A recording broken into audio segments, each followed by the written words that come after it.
May mga sugat na maaring di nakikita. May mga pag-aalinlangan na maaaring di napapawi.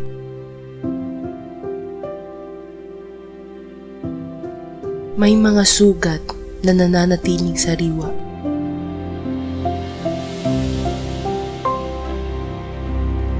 Mga kahinaan na tila nakatanikala.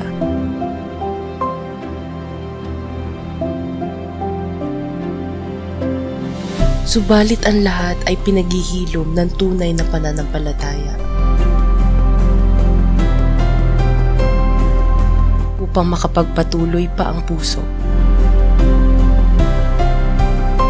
Upang higit pang tumalas ang isip at pumayapa ang damdamin.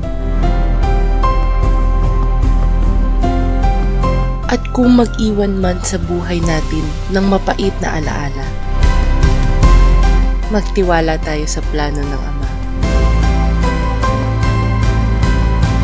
Manaig sa atin ang matibay na pag-asa.